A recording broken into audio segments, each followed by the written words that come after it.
What's up? Hey, hello, everyone. Wow. So today we are back going to be talking about Survivor Season 39, the episode right before the merge, where we found the first person of our Survivor jury, which is very off. So my name is Rachel. And I'm Alyssa, and what the heck? Why is the jury 11 people? Why does the jury start before the merge? When Jeff said that at Tribal Council and he was like, the first person of the jury is, I was like, what the frick? It's literally a 11-person jury, which it seems like, after Edge of Extinction, they just want all 20 people to be on the jury. So they like those big juries and the people. only good thing about an 11-person jury is that it's like the only number where there's no possible three-way tie. Because with 9, it's really easy to get a three-way tie because you just get 3, 3, and 3. But still, with 11, you're almost guaranteed to get a two-way tie. But it's fine. Yeah, I feel like people are saying because it's an 11-person jury, that's fairly large. There's going to be some kind of advantage at Island of Idols where it's sort of the remove a juror advantage, basically. So to make it down to 10, or if Boston Rob and Sandra are coming into the jury, or if they join at the merge next week, like that's literally 13 people voting. I really hope that doesn't happen, but it's okay. We're fine. I know, yeah. Just seeing like Neil get removed from the jury in Brain Brawn Beauty, it's just sort of sad, you know? Like, sure, yeah, cool for Jack. He didn't even make the merge, but you get to have the Survivor experience of going to Ponderosa and being on the jury. Like, that's momentous. That's great.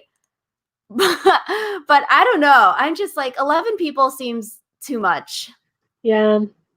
We'll have to see though, because yeah, we'll just have to see. Yes, let's hope Rob and Sandra are not entering the game next week or they're not voting in December when the finale happens. Yeah. But anyways, this episode did not start with Jack at all. It started with Jamal, and he was trying to make fire.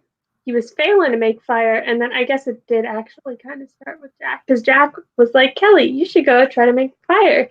So Kellee went up and was about to start making fire, like she took the magnesium, and then Jamal started talking, and then Kellee did not make fire, and she seemed to have some opinions on that.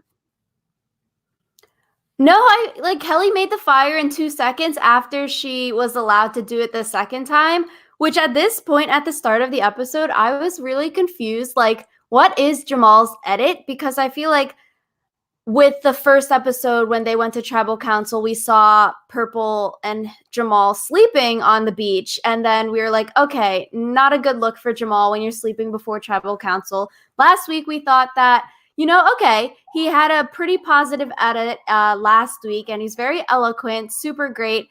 And then this week he's sort of seen as like he gets described as a my way or the highway guy, and then he doesn't let Kellee make fire. He gets mad at Nora over the rice. And then it's like, oh, this is like really weird edit. Yeah, especially after the edit he had last week. This just seems to be reminding us that Jamal is supposed to be like a villain. So I'm not confident that Jamal is going to stay around for much longer. And if he does, I'm 99% sure he's not winning the game just because it ain't a good look, sis. I feel like it's like very up and down. Even when Nora is talking about like the Women's Alliance last episode and then bringing it up to Janet this episode, Janet shuts it down. And then Jamal is like, I don't know. I feel like Jamal is just all over the place with like good and bad segments that he's getting on this show. So it's like really weird because I feel like the edit was sort of setting him up to get idled out by his own idol this episode. Yeah, I'm not really sure what happened there. So I'm interested to see how Jamal goes out because I don't think it'll be a good vote out when he does leave. Yeah. So Kellee has this epiphany during an confessional that she's having. And I feel like, so she wants to save Dean, which, okay, I can understand that. Dean and her have this outside relationship bond with Dean's ex, and she knows Dean's ex. But then I was like, outside relationships strike again because we see Kellee thinking like, oh, can I really trust Dean? What goes to show that like he won't just vote me out after I give him this idol kind of thing. So I was like, okay, because they have this kind of outside bond, I think that really allowed Kellee to trust him and want to keep him around. Because if it was just some random ass Dean on the street, you are not going to risk this kind of big move on some random dude you just met like 6 days ago. So I was like, outside relationships, just like we saw in Big Brother this season, like, damn, they are coming with a vengeance. Yeah, and I think Kellee's whole plan, I was telling Rachel about it before we started podcasting, like, she really, like, did that.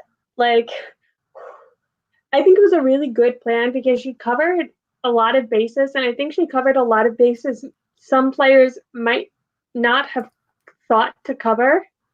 So I feel, yeah, go ahead. It was a really great plan because it made sense for Kellee's game mostly, and it was also just really fun to watch. So yeah, I feel like Kellee, she thought through all of the different moving pieces, like, okay, telling Nora to vote Jack as well, and then telling Dean to vote Jack, giving him the idol so he saves himself, kind of thing. But I'm a little worried, like, it just seems sort of big move-itis-y because with the complexity that she created this plan, I feel like there are so many moving pieces. And then you blindside Karishma, Janet, and Jamal, especially when you're going into the merge this week.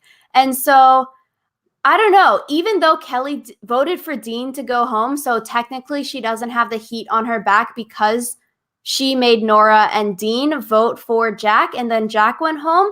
What goes to say, like, can Nora keep a secret? We've seen how poor she is at sort of public speaking, kind of like keeping a secret. And then if she gets interrogated next week when people are like, what the hell happened? Who says like she doesn't accidentally spill the beans or she's getting like yelled at? And then she's like, no, Kellee told me to do this. yeah, I think it's interesting because Nora, especially, I think, was probably won back over, or at least likes Jamal better now than she used to because Jamal played the idol on her. And even though she was never in danger, like, it's still something that Jamal was willing to play an idol on her. And so, yeah, I think whether or not Nora talks will be interesting. But I also think we might have seen that seems like something you would put in the next time on Survivor bit because it would be really important. But I don't know. Yeah, that's where it's sort of nervous for Kellee because sure, great. This is a fun episode to watch with the big move. Like, this is a flashy move. But then it's also, like it's pre-merge. We see Janet saying, yeah, we start to play the game at the merge, which like, okay, sure, you can say that makes Survivor boring when everyone's trying to lay low until the merge, but nobody necessarily really cares about your game pre-merge. And then when you're talking to the jury, if everything that you did was pre-merge and you're sort of like a sitting duck after, I'm not sure if you can get that much respect from a jury. And I feel like Nora is sort of not getting enough credit. I think Nora is very intelligent and thinking like, oh, why didn't Dean play the idol last time when it was Dean or Tom on the chopping block kind of thing? Like, people are going to start to think, okay, Dean is getting information potentially fed to him because if he didn't play it last week, someone would have had to tell him, like, Dean, okay, the votes are you're not going home kind of thing. Tom's going home. So then he wouldn't play the idol last week. And yeah, I don't know. I just think I wish we saw in the episode Kellee talking to Nora because I think that would answer a lot of the questions. Like, how did Kellee tell Nora to vote for Dean? Was she like just saying, yo, you're getting votes, you should vote for Jack so you don't go home if Dean plays an idol? Or like, how much did she tell? Because I don't think Dean will spill because him and Kellee have the outside relationship, which is sort of annoying. But if Nora's on the chopping block, I would stab Kellee in the back, throw her under the bus. I think, yeah. I think Nora is a lot smarter than people give her credit for, but then also the edit is constantly undermining her and talking about how crazy she is. Like, it seems like every possible opportunity they're talking about how Nora is like crazy or out of touch. And they had that whole thing at this tribal also where Janet was like taking down Nora's idea of an all women's alliance, and it was a lot.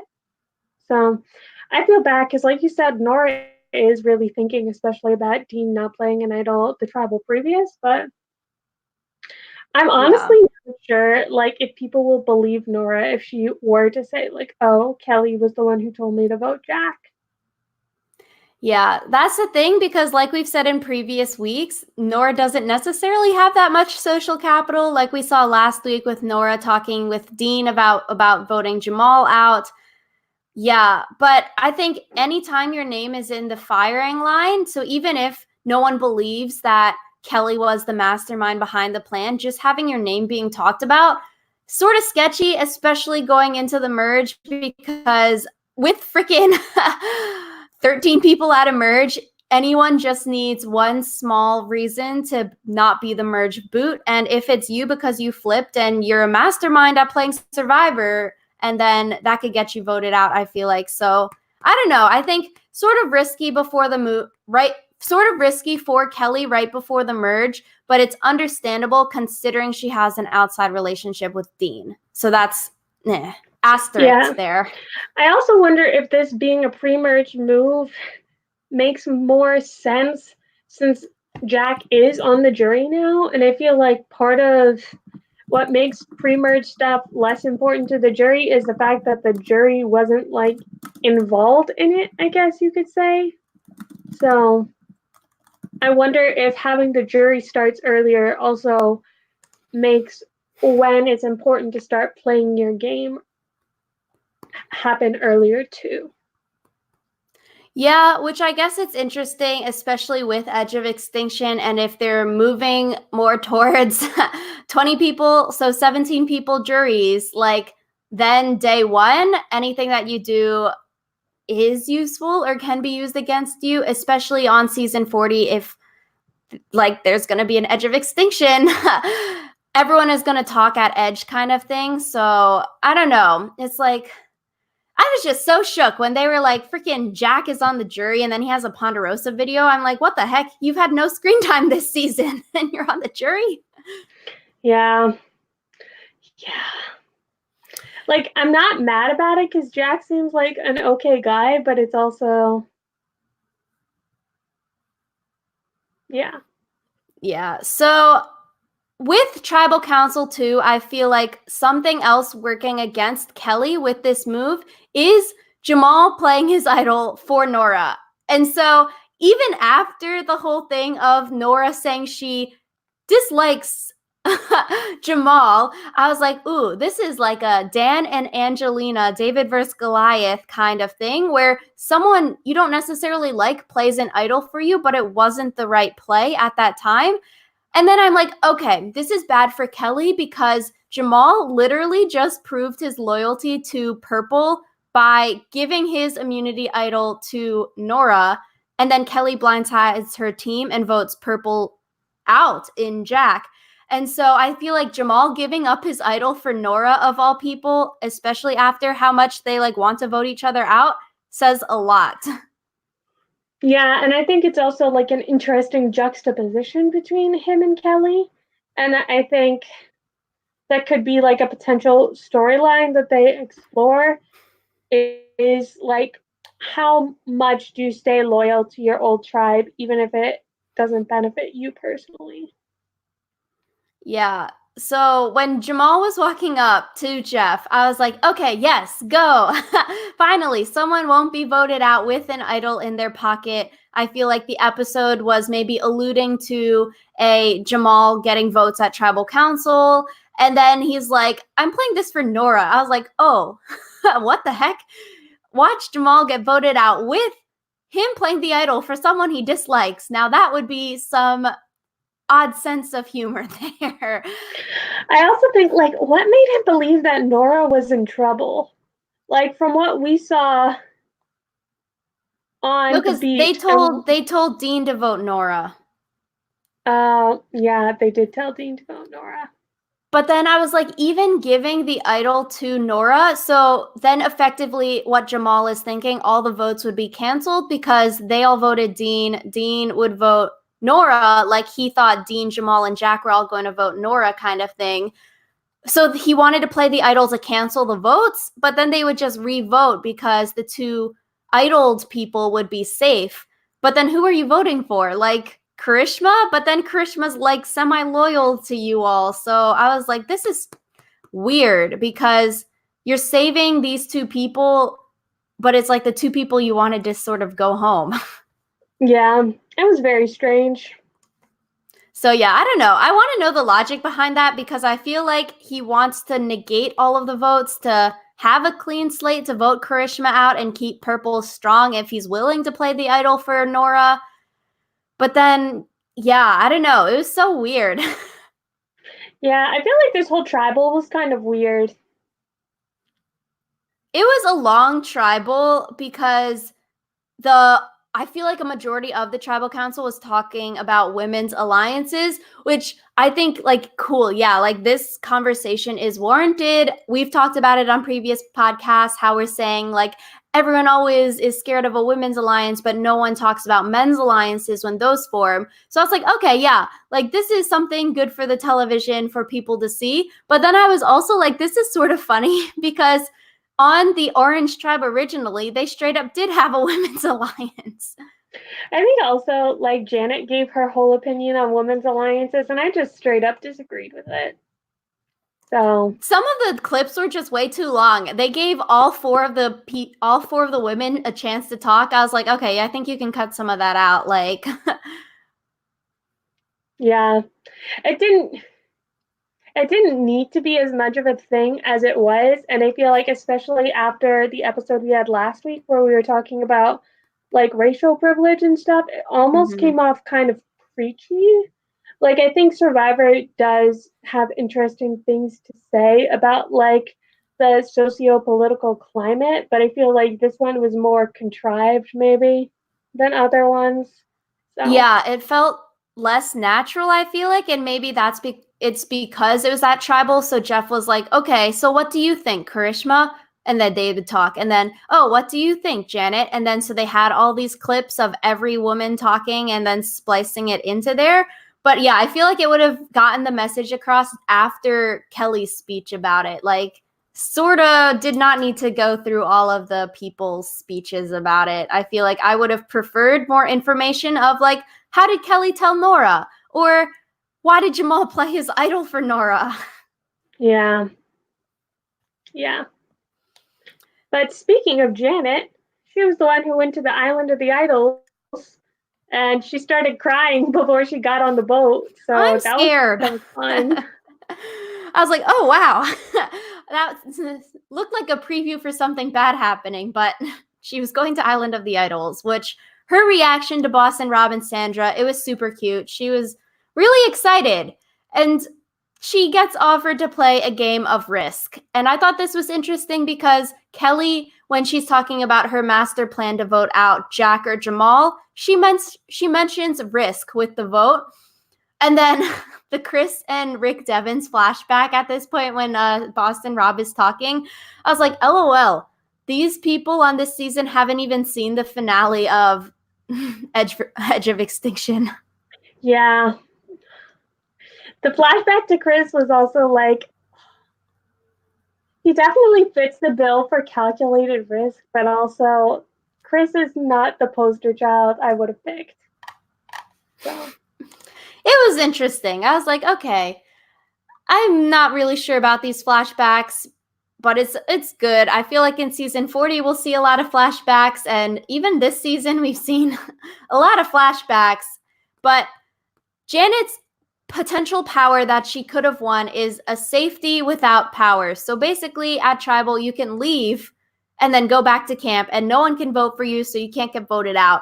And so I feel like this was sort of like the Australian Survivor version of this kind of advantage, where Australian Survivor had is this an advantage? I don't really see it being that good, but basically they could take someone out of Tribal that wasn't themselves and then send that person home to camp. And then like it could even numbers out for votes wise, or like you can do a blindside because the numbers are off kind of thing. And I feel like that would be a better advantage, because once the numbers get to like 7 or even 8, you want to have the numbers advantage send someone out from the other side to go back home so they can't vote. Like taking yourself out of tribal council, like then you don't have the democratic right of being able to vote. Like it just doesn't seem like a good power. It seems like kind of like a Hail Mary thing, where like if you know you're going home, then you just take yourself out and give yourself the extra 3 days that you need to like maybe recoup or find an idol or something. So yeah, I'm of all of the advantages offered on this season so far, I feel like this one was kind of the worst. Yeah, because I feel like it is so situational in that, yeah, you probably have to be the one going home, but then maybe someone else on your alliance will go home instead of you, and then you're still down on the numbers. So it's not like that helpful. But then I guess you can also say last week's advantage with the block the vote is also very situational. It just happened to work out that way. But I don't know. This power, I want to see it play out and like how you play it smartly, but because it just seems so situational that like if Janet did win it, maybe she wouldn't have even had the opportunity to play it. Yeah. So Rob and Sandra were both impressed with the fact that Janet chose not to play, because I think she was the only one who hasn't so far. So yeah, there's something. Yeah. I feel like we're maybe not going to see a lot of people say no throughout this season, because it's like, okay, you're on Survivor. You're sort of going to take these risks. So it was interesting to see someone say no. And I low-key want to know what the game was, because Boss and Rob showed the 3 like little game pieces chips. So I want to know. And I feel like Boss and Rob talks the entire time that we're on Island of the Idols, and then Sandra never talks until she gets a confessional. And I'm like, what the heck? It just seems so like scripted, I feel like. I feel like that's also partially their personalities, though. Because Sandra's always like under the radar, as long as it's not me, as long as it's not me. And Rob's this like bombastic guy from Boston. So That's true. So I'm like, let's have Sandra talk some more. That isn't a confessional, because we only see Rob talk to these people. And so Sandra also says that she's placing bet money on the winner being female this season. And I think that's sort of interesting, because we've seen, is it like 4 men, 5? Yeah, 4 out of the 6. So now 5 out of the 7 pre-jury or pre-merge people now, because you can't even say pre-jury with this, people be men going home. So we do definitely have a female majority heading into the merge next week. And I love it. But yeah, even just playing like a purely statistical game, the chances are it would be a woman. But when you look at like some of the people I consider strong contenders for winner, like Missy, I feel like is still a strong winner contender. Kellee's definitely a strong winner contender. And trying to think of who else I consider a strong winner contender at this point. But definitely those two. And I'm not sure if any of the men are like super strong, especially considering they spent like a solid like 3 minutes talking again about how like disturbing Dan is. So yeah, I feel like for the men, Tommy would be up there. Another woman would be Lauren, could be, she's sort of under the radar right now, so that's probably a good spot to be ish.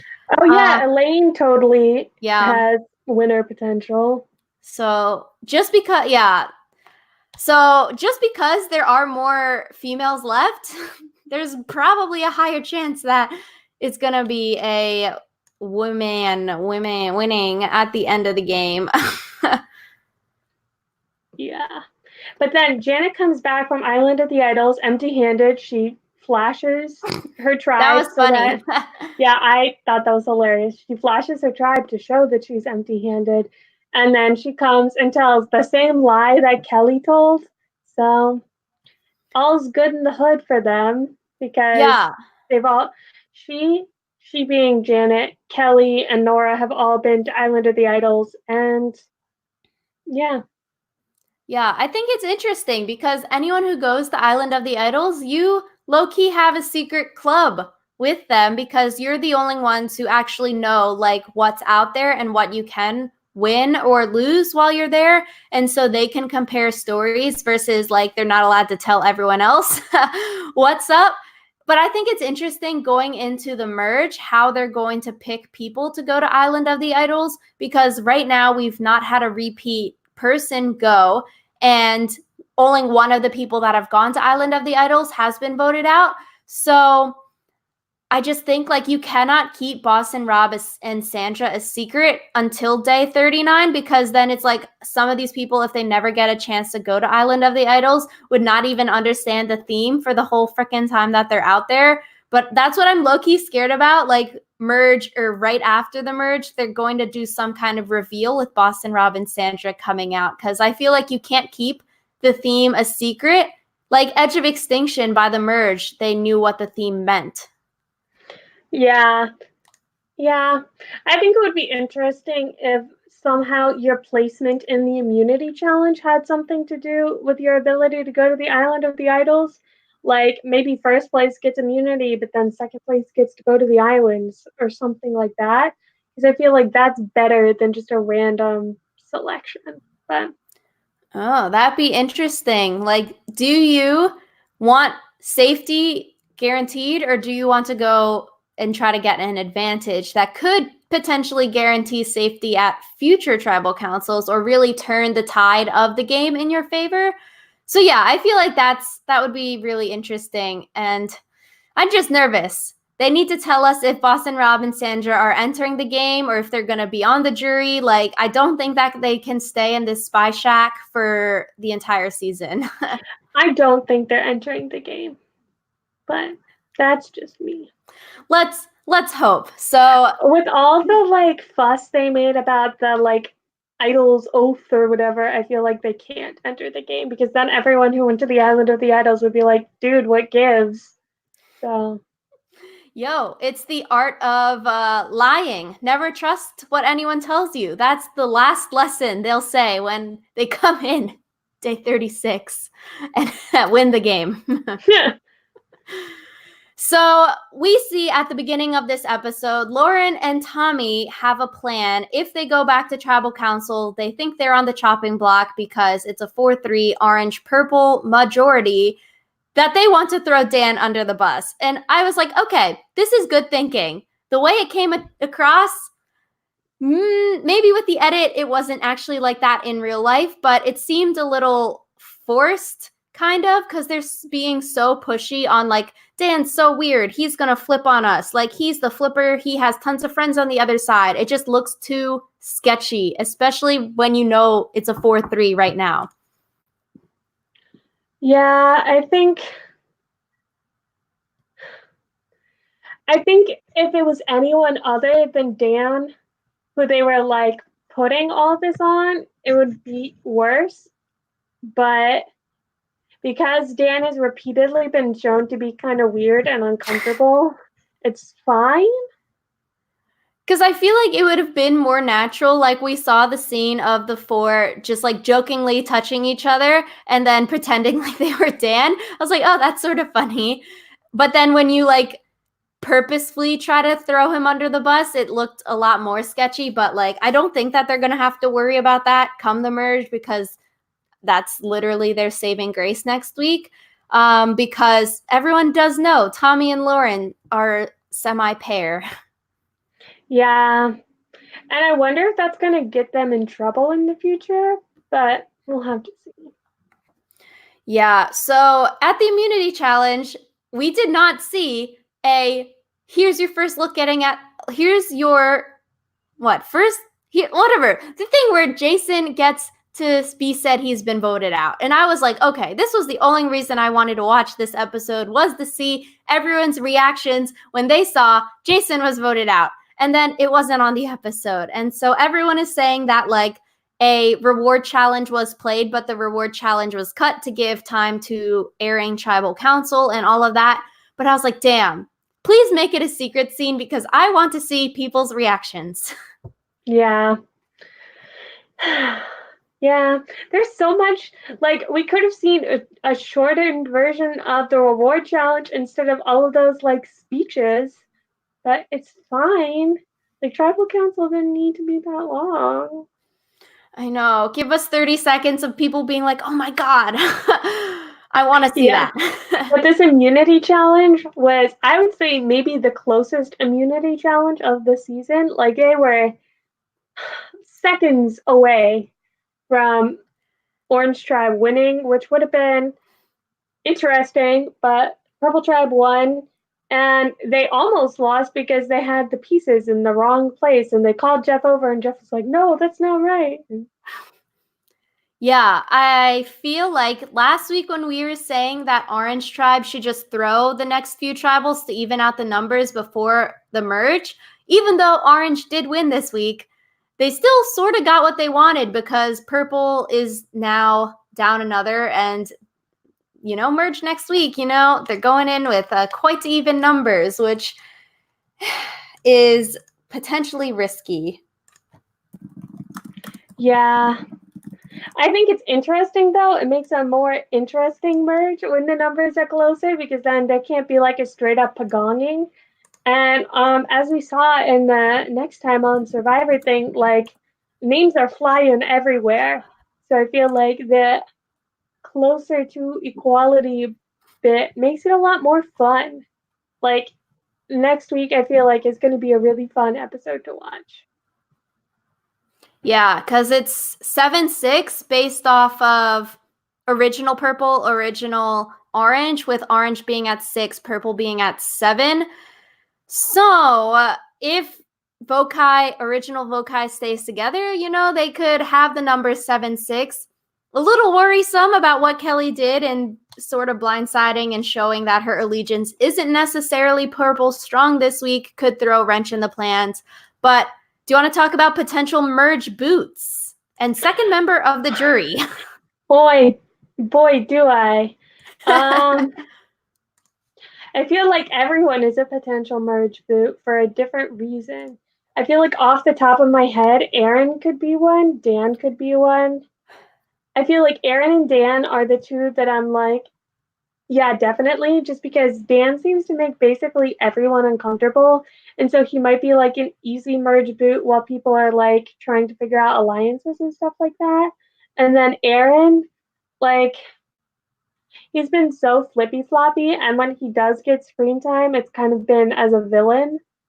So I guess you could add Jamal to the list then too, because he's also been painted as kind of a villain. Like I feel like it would be a good moment of comeuppance for one of those people if they got voted out at the merge. So, and then you also had Kellee talking with like Jack and Jamal about like, haha, stab me in the back after the merge, just let me make it to the merge, which was great foreshadowing, but also could maybe be something about how Kellee's going to like be backstabbed now that she's made the merge. I don't know. There's so many people who could possibly be the merge boot. No, yeah, I think I agree with your picks. Aaron, probably the most stereotypical merge boot, like big dude, good at challenges. We know he's physical, but then he's also could be one that wins immunity because he is a very strong athlete competitor. Yeah, I just feel like maybe you wouldn't target Jamal because you can realize like, oh, this dude has all of his allies been voted out. He might flip on purple, but then even though purple would be like down a number with Jamal flipping, they would bring in Karishma because Karishma's most definitely probably not going back to orange. And then now Kellee and Dean's relationship, like low key, Aaron, Missy, Elaine, and Elizabeth, that foursome might be in some trouble next week because those four all very strong and the other side has a lot of relationships that I feel like those four don't necessarily have, because their tribe is like, they just made people not like them. Like Dean and Krishma probably won't work with Original Purple. Or Original Orange, you mean? Or yeah, Original Orange. And then even like Tommy and Lauren might not want to work with Aaron and Missy at the start, because they just like voted Jason out. So it's interesting. I feel like Aaron, Missy, Elaine, and Elizabeth could have some targets next week. Yeah, I'm really excited for the merge boot, though. I really want to see some drama go down, and it looks like drama is going to go down because there's so many people's names on the chopping block. So I'm excited.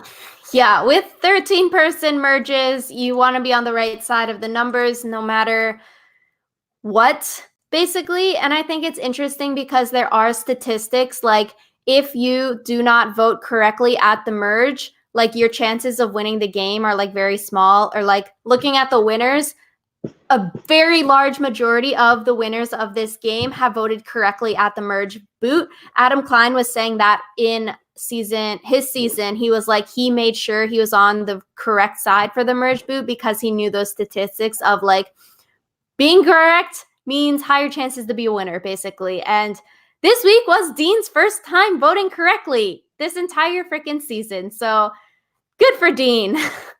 Good for Dean. It's probably not going to last long. I was like, yeah, bro, first time voting correct, and someone else tells you what to do, so that's good. Yikes. And technically, Kellee didn't vote correctly, even though she was the one who masterminded the whole thing. But she had to vote Dean to cover her own ass, so it's fine. Yeah, so let us know in the comments down below, what do you think of this episode? Did you like Kellee's plan to vote the way she voted, or the way she created this mastermind plan to vote Jack out of the game? Do you think Boston Rob and Sandra are going to be joining the jury? Let us know in the comments down below. We are so excited to watch this merge episode next week. Always a fun one, I feel like. Yeah, so let us know down in the comments below what you think. And yeah, we'll see you guys next